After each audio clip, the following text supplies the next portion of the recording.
Clip number 539۔ اس clip میں انشاءاللہ آپ قرآن پاک کی سورہ ہود کی آیت نمبر 82 سے لے کے 83 تک کی تلاوت، ترجمہ اور تفسیر قرآن صراط الجنان سماعت فرمائیں گے۔ بسم اللہ الرحمن الرحیم۔ ترجمہ، اللہ کے نام سے شروع جو نہایت مہربان رحمت والا ہے۔ فلما جاء امرنا جعلنا عاليها سافلها وامطرنا عليها حجارة من سجيل منضود۔ ترجمہ، پھر جب ہمارا حکم آیا تو ہم نے اس بستی کے اوپر کے حصے کو اس کے نیچے کا حصہ کر دیا اور اس پر لگاتار کنکر کے پتھر برسائے۔ فلما جاء امرنا، پھر جب ہمارا حکم آیا، جب حضرت لوط علیہ السلام اپنے اہل و عیال کے ساتھ اپنی بستی سے نکلے تو انہیں حکم دیا کہ پیچھے مڑ کر کوئی نہ دیکھے۔ سب نے اس بات پر عمل کیا، لیکن آپ علیہ السلام کی بیوی نے جب سنا کہ اس کی قوم پر عذاب نازل ہونے والا ہے تو اس نے پیچھے مڑ کر چیخ کر کہا، ہائے میری قوم، تو اسے بھی ایک پتھر لگا اور وہ بھی اپنی قوم کے ساتھ ہلاک ہو گئی۔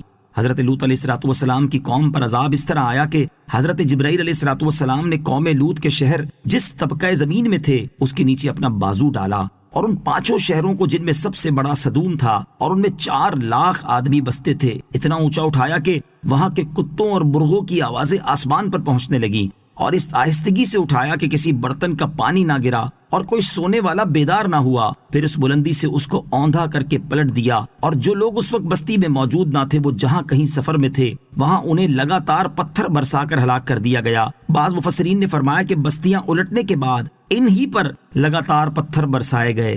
مسومۃ عند ربک وما هي من الظالمین ببعید۔ ترجمہ، جن پر تیرے رب کی طرف سے نشان لگے ہوئے تھے اور وہ پتھر ظالموں سے کچھ دور نہیں۔ مسومۃ عند ربک، جن پر تیرے رب کی طرف سے نشان لگے ہوئے تھے۔ ان پتھروں پر ایسا نشان تھا جس سے وہ دوسروں سے ممتاز تھے۔ حضرت قتادہ رضی اللہ تعالیٰ عنہ فرماتے ہیں کہ ان پر سرخ خطوط تھے۔ حضرت حسن رضی اللہ تعالیٰ عنہ اور مفسر سدی کا قول ہے کہ ان پر مہریں لگی ہوئی تھیں، اور ایک قول یہ ہے کہ جس پتھر سے جس شخص کی ہلاکت منظور تھی اس کا نام اس پتھر پر لکھا تھا۔ وما هي من الظالمین ببعید، اور وہ پتھر ظالموں سے کچھ دور نہیں۔ امام مجاہد رحمت اللہ تعالی فرماتے ہیں کہ اس آیت میں کفار قریش کو ڈرایا گیا ہے۔ آیت کا معنی یہ ہے کہ اے حبیب صلی اللہ تعالی علیہ وسلم، وہ پتھر آپ کی قوم کے ظالموں سے کچھ دور نہیں۔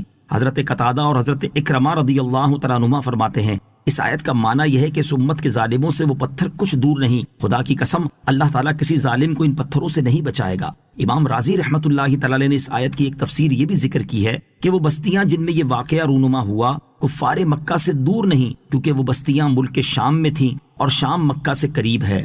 لواطت کی مذمت پر 2 معروضات۔ اس رکوع میں چونکہ بدفعلی یعنی لواطت کا بیان ہوا ہے، لہٰذا یہاں اس کی مذمت پر کچھ معروضات پیش کی جاتی ہیں۔ نمبر 1، بدفعلی یعنی لواطت کبیرہ گناہوں میں سے ہے جسے اللہ تعالیٰ نے حرام قرار دیا ہے۔ ایسا شخص مستحق لعنت ہے اور بروز قیامت اللہ تعالیٰ کی نظر رحمت سے محروم رہے گا۔ چنانچہ حضرت لوط علیہ السلام کا قول ذکر کرتے ہوئے اللہ تعالیٰ فرماتا ہے، اتأتون الذکران من العالمین وَتَذَرُونَ مَا خَلَقَ لَكُمْ رَبُّكُمْ مِنْ أَزْوَاجِكُمْ بَلْ أَنْتُمْ قَوْمٌ عَادُونَ۔ ترجمہ، کیا تم لوگوں میں سے مردوں سے بدفعلی کرتے ہو اور اپنی بیویوں کو چھوڑتے ہو جو تمہارے لیے تمہارے رب نے بنائی ہیں، بلکہ تم لوگ حد سے بڑھنے والے ہو۔ اور حضرت جابر رضی اللہ تعالیٰ عنہ سے روایت ہے، حضور اقدس علیہ السلام نے ارشاد فرمایا، مجھے اپنی امت پر سب سے زیادہ ڈر قوم لوط کے سے عمل کا ہے۔ حضرت عبداللہ ابن عباس رضی اللہ تعالیٰ عنہ سے روایت ہے، نبی کریم علیہ السلام نے 3 مرتبہ اس طرح ارشاد فرمایا، اللہ تعالیٰ اس پر لعنت فرمائے جس نے قوم لوط جیسا عمل کیا، اللہ تعالیٰ اس پر لعنت فرمائے جس نے قوم لوط جیسا عمل کیا، اللہ تعالیٰ اس پر لعنت فرمائے جس نے قوم لوط جیسا عمل کیا۔ ترمذی شریف کی حدیث ہے، حضرت عبداللہ ابن عباس رضی اللہ تعالی عنہما سے روایت ہے، رسول اکرم علیہ السلام نے ارشاد فرمایا، جسے تم قوم لوط جیسا عمل کرتے پاؤ تو لواطت کرنے اور کروانے والے دونوں کو قتل کر دو۔ ترمذی شریف کی حدیث حضرت عبداللہ ابن عباس رضی اللہ تعالیٰ عنہما سے روایت ہے، رسول پاک علیہ الصلوۃ والسلام نے ارشاد فرمایا، اللہ تعالیٰ اس شخص کی طرف نظر رحمت نہیں فرماتا جو کسی مرد یا عورت کے پچھلے مقام میں وطی کرے۔ حضرت عبداللہ ابن عباس رضی اللہ تعالیٰ عنہما فرماتے ہیں کہ بد فعلی کا مرتکب اگر توبہ کیے بغیر مر جائے تو اسے قبر میں خنزیر کی شکل میں بدل دیا جاتا ہے۔ نمبر 2، شریعت مطہرہ میں لواطت یعنی بد فعلی کی سزا یہ ہے کہ اس کے اوپر دیوار گرا دی جائے یا اونچی جگہ سے اسے اوندھا کر کے گرایا جائے اور اس پر پتھر برسائے جائیں یا اسے قید میں رکھا جائے یہاں تک کہ مر جائے یا توبہ کرے، یا چند بار ایسا کیا ہو تو بادشاہ اسلام اسے قتل کر ڈالے۔ اس مسئلے کو صدر الشریعہ بدر الطریقہ علامہ مولانا مفتی محمد امجد علی اعظمی رحمۃ اللہ تعالی علیہ نے تفصیل سے اس طرح ذکر فرمایا، اغلام یعنی پیچھے کے مقام میں وطی کی تو اس کی سزا یہ ہے کہ اس کے اوپر دیوار گرا دیں یا اونچی جگہ سے اسے اوندھا کر کے گرائیں اور اس پر پتھر برسائیں یا اسے قید میں رکھیں یہاں تک کہ مر جائے یا توبہ کرے، یا چند بار ایسا کیا ہو تو بادشاہ اسلام اسے قتل کر ڈالے۔ الغرض یہ فعل نہایت خبیث ہے، بلکہ زنا سے بھی بدتر ہے۔